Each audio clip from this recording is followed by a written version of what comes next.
This is Chapter 10, Snow Treasure. Soon would come the moment the four children dreaded, the first German sentry. Per Garson said the Nazis were on their way to town, but the children had not seen them. The rest of the morning had been spent pulling the heavy sleds through the woods. They had to go almost all the way back to Ryswick before they could begin to toboggan down the mountain. What would happen? What if the Nazis refused to allow them to go on? What if, somehow, they suspected and began to search the sled? Peter wouldn't let himself think of what might happen. He made up stories about the four of them. They were Vikings, and their sleds were Viking boats. They were sailing the seas. They would go far, far away. The very nearest they would go would be America. Peter, I'm hungry. Let's eat, Michael proposed when they were barely out of the woods, but Peter had wanted to get a start on the long ride down the mountain. When Michael repeated his request a little later, he agreed. It's an idea, he thought. It would postpone their first brush with the sentinels. Girls, we eat, Michael yelled. They pulled up on a bank beside the road. Their sleds in a cluster, they sat munching the dark bread, dried fish, cheese, and cold meat. Come on, Michael, race you to the lookout. Peter wiped his mouth on the back of his mitten. The lookout was where Peter and Michael, Helga and Lovisa had seen Uncle Victor the day he had so strangely returned to Norway. But now, when the four companions reached the point, it was not to be the scene of a snow battle and all the fun that went with it. Instead, there was solemnness and silence, and Lovisa's blue eyes were round with fright. The lookout today revealed an entirely different sight, and one to strike fear into the stoutest. A German freighter was at anchor in the fjord. Steaming up, she might be about to sail.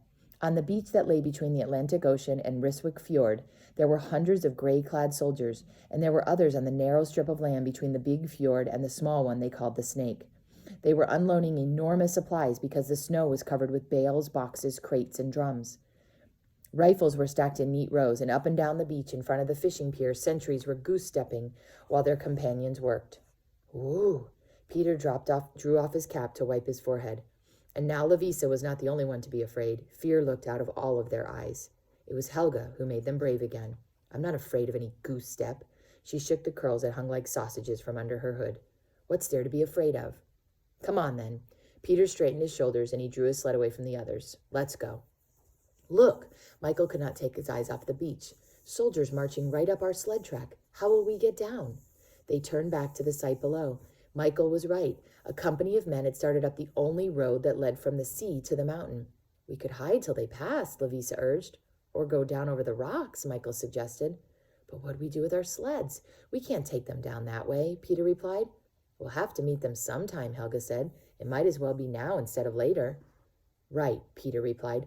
Uncle Victor said they were to see us today on our sleds. If we sail right into them, they'll see us for sure. Come on, keep to the side and try not to spill any of them, because that would be bad for us. Means knock them over. He fell face down on his sled, and with a shove, he began the descent to the beach. The Germans were a long way off, and the road made several turns in the miles between the lookout and the shore below, and only from the lookout could any part of the road be seen. So there was no way to tell if the Germans would turn off before they met them. Maybe they're not coming all the way, Peter told himself. Maybe they'll turn aside. But when he rounded the slope's last bend, he had no such hope. Directly in front was a company of gray-clad, goose-stepping soldiers. Even on the glassy surface, their legs swung out straight as rods. Peter had no way to stop himself, and now he found he was headed right into the middle of them. He let out a war whoop, a warning he was coming, but the Germans were directly in his path. He didn't see how he could avoid knocking them down like 10 pins.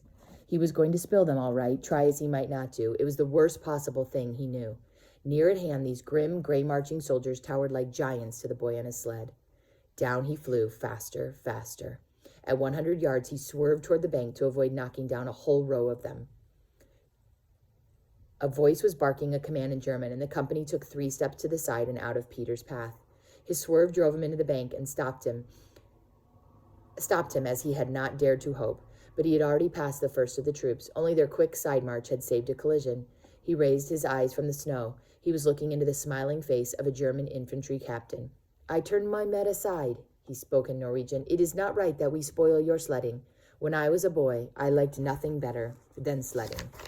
And that's the end of chapter 10.